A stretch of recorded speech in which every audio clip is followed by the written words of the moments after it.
didn't even knock. The bedroom door was ajar, just wide enough for the dim hallway light to spill across the floorboards. And there she was, my wife Jessica, frozen in panic, perched on the edge of our bed like I had stepped into a crime scene. Her eyes were wide, pupils blown, and her hands trembled slightly as she clutched a phone in her lap. I had no words for what I was seeing, no manual for processing betrayal unfolding in real time. Jessica, what's going on? My voice came low, controlled, weighted with disbelief more than anger. She swallowed hard, a small, frantic motion, and forced a laugh. It's nothing, really nothing. I cut her off, my fists clenched at my sides. The texts, the messages. I know. She jumped to her feet, composure cracking like glass. You're overreacting. It's just an old friend. Something inside me snapped. A cord I hadn't realized was still holding me together tore cleanly. An old friend, I repeated, tasting the words like bile. An old friend in our bed. Her lips quivered. He needed a place to stay, just for one night. That's all. I shook my head numbly. One night? You think one night excuses this? That somehow I'm supposed to understand while he sleeps in our bed. She opened her mouth, then shut it again. Silence stretched thick, suffocating. I could hear my heartbeat pounding in my ears. I stepped back, scanning the room, the bed. Every corner seemed tainted now, foreign, marked by betrayal. I didn't need confirmation. The truth was obvious. The trust we had built over 8 years evaporated into the stale, heavy air. I need to leave, I said finally, my voice hollow. You can't leave. Her tone was incredulous, but beneath it flickered fear, guilt, maybe even relief. We'll talk about this. I shook my head. No, Jessica. I need to process this alone. I turned to my closet, throwing clothes into a duffel bag. Each piece I packed felt ritualistic, ceremonial, a small act of reclaiming myself. Where will you go? She asked softly, almost timid. I didn't answer. I didn't have an answer. The place didn't matter. What mattered was distance. The space between a man who had loved fully and a woman who had shattered that love in one careless night. As I zipped up the bag, my eye caught a small envelope tucked beneath magazines on the nightstand. The corner was worn, almost hidden deliberately. Curiosity pricked at me. I picked it up, hesitated, then opened it. Inside was a photograph. Not just any photo, but one of Jessica and him, her so-called old friend caught mid-embrace. The kind of intimacy reserved for lovers, not friends. My stomach twisted violently. My hand shook, spilling the envelope onto the floor, and beneath the photo, a folded note. My heart pounded as I read, "Meet me tonight. We can't keep hiding." It was signed with a single initial. I already knew who M was. The room shrank, oppressive, suffocating.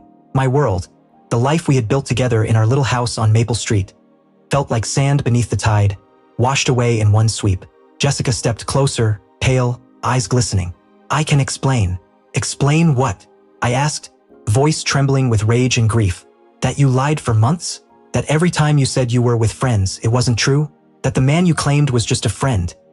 Wasn't. Stop. The words faltered. They weren't enough to capture the betrayal, the heartbreak, the dizzying loss. She sank to her knees, smaller than I'd ever seen her. I didn't mean for it to happen like this. I never wanted to hurt you, but the damage was done. Love, trust, intimacy, all in ruins. No apology could rebuild it. I packed the rest of my things in silence, the weight of her presence suffocating. As I stood with the last duffel bag, she glanced at her phone, hesitated, and then stepped toward me. Wait, she whispered, voice breaking. Please don't go like this. I looked at her, really looked. The woman I had married at 29, with whom I shared dreams and fears, was unrecognizable, not in appearance, but in the choices she had made. I can't stay, I said finally. Not tonight, not ever. She reached for me, but I stepped back. My mind raced. A storm of disbelief, sorrow, and anger. But amid it came a strange clarity. It wasn't just leaving. It was reclaiming myself from the wreckage of our lies. I didn't argue. I didn't plead. I walked out, the door clicking shut with a finality that echoed through the quiet house on Maple Street. Outside, the night was still. Streetlights cast long shadows across the wet pavement of Southeast Portland, indifferent to the upheaval in my life. I didn't know where I was going, only that I needed to move, breathe, escape the suffocating presence of betrayal. Hours later, I found myself at a small 24-hour diner on Hawthorne Boulevard, nursing a black coffee I barely tasted. My phone buzzed repeatedly. Messages, missed calls from Jessica, but I ignored them. Each vibration reminded me of the life I no longer recognized. I sipped my coffee slowly, staring into the dark liquid as if it could hold answers. And then I remembered the envelope, the photo, the note. A seed of suspicion had taken root. M had to be someone close, someone who had infiltrated our marriage under the guise of friendship. I couldn't stop thinking about it. The realization hit me like a hammer. It wasn't just her betrayal. I was facing someone else's secret too, hidden beneath my own roof all along. The next morning, I returned home.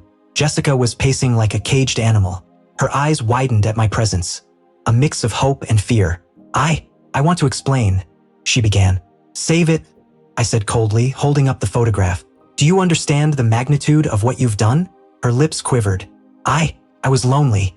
I didn't think. You didn't think? I echoed bitterly. You didn't think about the vows we made, the life we shared? Or did you just decide your happiness mattered more than mine?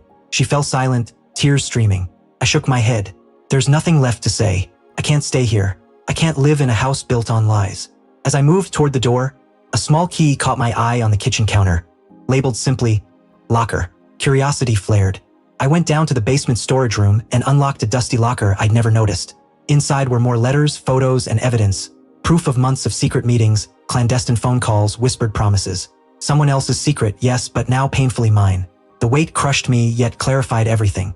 I had been living in a house of shadows, oblivious to the depth beneath my own roof. I closed the locker and stepped into the morning sun. The world felt alien, harshly bright, almost cruelly beautiful. I had lost the woman I loved, discovered betrayals I couldn't have imagined, but I felt a flicker of relief. Not for her, but for me. Love, trust, and loyalty aren't commodities to be taken lightly. When they're broken, no tears or apologies can restore them. What remained was the cold, hard truth, and the need to rebuild piece by piece, a life that was mine again. I walked away from the house on Maple Street, away from Jessica, away from the life I thought I knew. The rising sun painted Portland in golden light. For the first time since that night, I breathed freely, knowing the road ahead would be painful, but it would be mine. And in that pain, there was clarity. There was truth.